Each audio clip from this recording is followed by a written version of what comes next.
This channel does not promote any violent, harmful, or illegal activities. All content provided by this channel is meant for an educational purpose only. দুর্গাপুরের city centre কবিগুরু এলাকায় একটি হোটেলে বুধবুদ থানা এলাকার এক অষ্টম শ্রেণীর নাবালিকা ছাত্রীকে গণধর্ষণের রোমহর্ষক ঘটনায় তীব্র চাঞ্চল্য ছড়িয়েছে। নির্যাতিতার বাবার অভিযোগ, সিমরান তামাং নামে এক তরুণী, যে কিনা নির্যাতিতার বান্ধবী, তার মেয়েকে বাড়ি থেকে ফুসলিয়ে ডেকে নিয়ে যায়। এরপর 4 চাকা গাড়ির ভেতরে মদের সাথে ওষুধ মিশিয়ে নাবালিকাকে বেহুশ করে রাজ মল্লিক ও শেখ আজারউদ্দিন নামে 2 যুবকের হাতে তুলে দেয়। হোটেলের ভেতরে পাশবিক নির্যাতন চালানোর পর অভিযুক্তরা নাবালিকাকে বুধবুদ বাইপাস এলাকায় ফেলে পালিয়ে যায়। এক টোটো চালক অসহায় অবস্থায় মেয়েটিকে উদ্ধার করে বাড়ি পৌঁছে দিলে শনিবার রাতে বিষয়টি জানাজানি হয়। দুর্গাপুর থানায় লিখিত অভিযোগ দায়ের পর রবিবার সকাল থেকেই পুলিশ ও ফরেনসিক দল তদন্তে নামে। হোটেল থেকে প্রয়োজনীয় নমুনা সংগ্রহ করা হয়। Asansol Durgapur police commissioner doctor Pranab Kumar জানান, ঘটনার মূল চক্রী সিমরান তামাং এবং 2 যুবক সহ ইতিমধ্যেই 3 জনকে গ্রেফতার করা হয়েছে। ধৃতদের পুলিশি হেফাজত চেয়ে সোমবার দুর্গাপুর মহকুমা আদালতে পেশ করা হবে। বর্তমানে নির্যাতিতা নাবালিকা দুর্গাপুর মহকুমা হাসপাতালে চিকিৎসাধীন। এই ঘটনায় পরিবারের পাশে দাঁড়িয়ে বিজেপি যুব নেতা পারিজাত গঙ্গোপাধ্যায় বলেন, যারা এই ধরনের ঘৃণ্য অপরাধ ঘটাচ্ছে তাদের বিরুদ্ধে কড়া ব্যবস্থা গ্রহণ করা হোক। বর্তমান সরকার এই ধরনের কোনো ঘটনাই কোনোভাবে আপোষ করবে না। মহিলা সিমরান তামাং ফুসলিয়ে নিয়ে যায় মানে বাড়ি থেকে, তারপর একটি হোটেলে নিয়ে গিয়ে তাকে মদ্যপান করায় এবং খাবার ড্রিঙ্কসের সঙ্গে তাকে ওষুধ দেওয়া হয় যাতে সে বেহুশ হয়ে যায়। তারপর 2-3 জন ছেলে মিলে তাকে গ্যাং রেপ করে। তার মধ্যে আছে রাজ মল্লিক আর হচ্ছে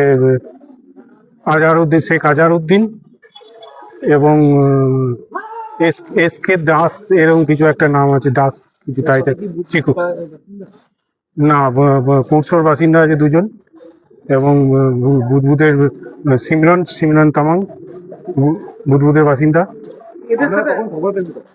আমি যখন খবরটা পাই তখন রাত্রি 10:30। আমার মেয়েকে রাস্তার মধ্যে ফেলে দিয়ে গেছিল। আমার মেয়ের 14 বছর বয়স। আর উত্তম দা, এখানকার আমাদের বিজেপির যারা নেতৃত্ব আছেন তারা আমাদেরকে ডেকেছেন। এখানে আমরা এসে দেখতে পাই একটি গলসির বাসিন্দা, একটি বুধবুদের বাসিন্দা একটি মেয়েকে, 14 বছরের মেয়েকে গণধর্ষণ করেছে। এবং গণধর্ষণ কারা করেছে? এস কে আজারউদ্দিন, রাজ মল্লিক এবং 2 জনের নাম এখনও জানা যায়নি। তার মধ্যে একটি মাস্টার মাইন্ড, একটি মেয়েও আছে, তার নাম হচ্ছে সিমরান তামাং। আমরা তো বলেছিলাম যে কোনোভাবে গণধর্ষণ আমরা এটা মেনে নেব না। সরকারের কাছে এবং আমাদের যা মুখ্যমন্ত্রী আছেন তাদের কাছে আমরা অ্যাপিল করছি, এনারা যাতে ঠিক ডিসিশন পায়, ঠিক এরা শাস্তি পায় এবং এদেরকে যখন ধরা হয়েছে এদেরকে খরচা করা হোক।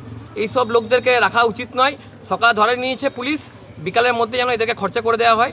ঘটনাটা ঘটেছে সেটা মোটেই কাম্য নয়।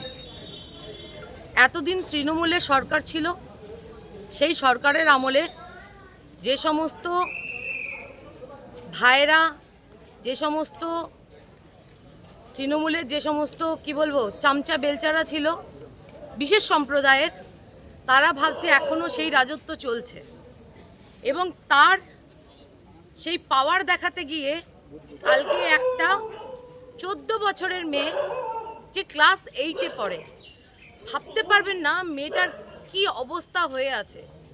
সেই মেয়েটাকে গ্যাং রেপ করেছে 3 জন ছেলে। সেই 3 জন হচ্ছে মুসলিম সম্প্রদায়ের ছেলে এবং তার সাথে একজন মহিলা ছিল, সিমরান তামাং, এবং ছেলেগুলোর নাম আমি বলি,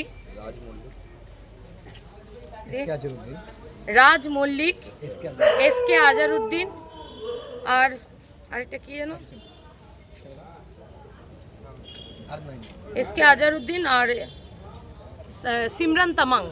তো এইরকম একটা গ্যাং দুর্গাপুরের মতো একটা জায়গায়, শান্তিপ্রিয় জায়গায় এসে হোটেলের মধ্যে তাণ্ডব করেছে, এইসব নোংরামি করেছে। আপনি